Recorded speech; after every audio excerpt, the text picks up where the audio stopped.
नमस्कार मित्रांनो, सरळ व्याज या घटकावर प्रत्येक स्पर्धा परीक्षेमध्ये एक ना एक तरी प्रश्न विचारतो। तर या व्हिडिओमध्ये आपण याच घटकावर आधारित काही उदाहरणे अभ्यासणार आहोत। उदाहरण पहिला आहे बघा, मुद्दल 12,000 रुपये, दर 8%, मुदत 3.1/2 वर्ष, तर सरळ व्याज काढा। यामध्ये आपल्याला सरळ व्याज काढायची आहे। व्हिडिओमध्ये पुढे जायच्या अगोदर चॅनल नसल्यास चॅनलला सबस्क्राइब करून घ्या। हा व्हिडिओ तुम्हाला आवडला व्हिडिओला लाईक करा आणि तुमच्या मित्रांना पण शेअर करा, जेणेकरून त्यांना पण मदत होईल। हे उदाहरण सोडवण्याकरता आपल्याला सरळ व्याजाचे सूत्र माहित असायला पाहिजे। मग सरळ व्याजाचे सूत्र काय आहे? सरळ व्याजाचे सूत्र आहे सरळ व्याज बरोबर PNR भागिला 100। मग PNR म्हणजे P म्हणजे होते मुद्दल, मुदत आणि R म्हणजे होते व्याजाचा दर। ह्या तीनही गोष्टी उदाहरणामध्ये दिलेल्या आहेत। मुद्दल किती आहे? 12,000 रुपये, मुदत किती आहे? 3.1/2 वर्ष, तर व्याजाचा दर किती आहे? 8%। मग आपण सूत्रामध्ये किंमत भरून घेऊ। P किती आपला 12,000 गुणिला मुदत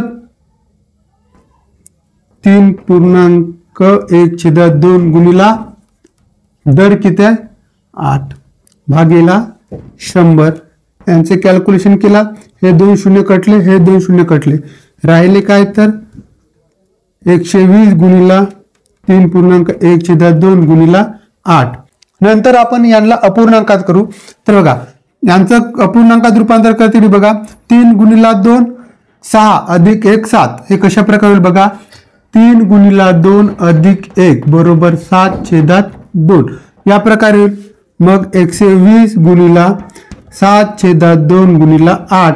तर बघा, मग 4 1 4 4 2 8 म्हणजे इथं आले 4। आता राहिले किती 120 गुणिला 7 गुणिला 4, 7 चौ 28, 120 गुणिला 28, 120 गुणिला 28 किती होता? तर 120 गुणिला 28 होतात 3,360 रुपये।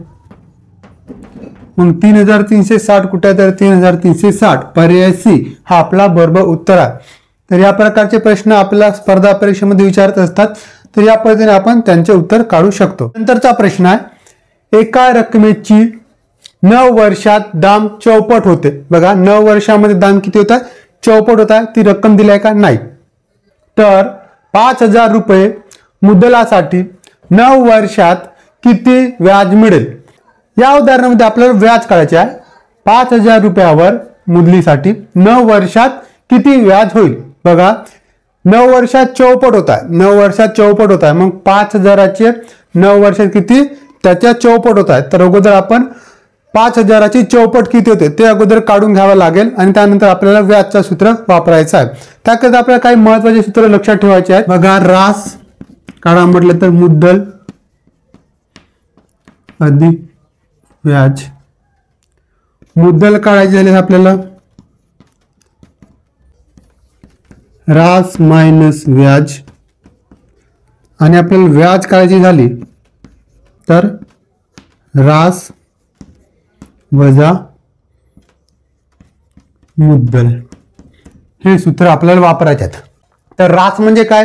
5,000 ही मुद्दल झाली। रास म्हणजे काय होते?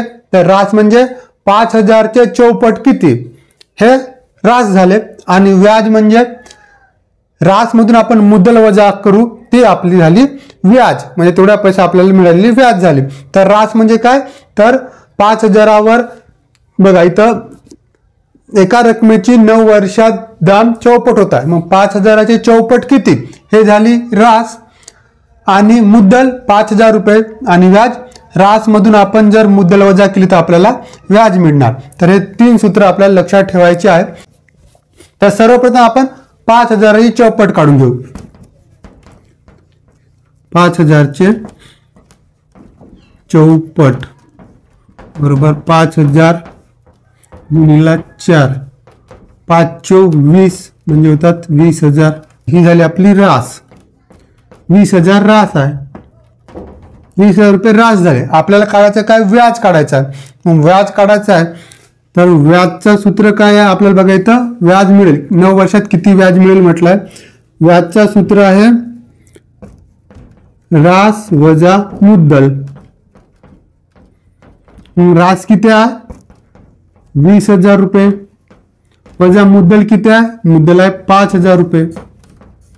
नंतर 20,000 मधून 5,000 वजा केले तर राहतात किती 15,000 रुपये.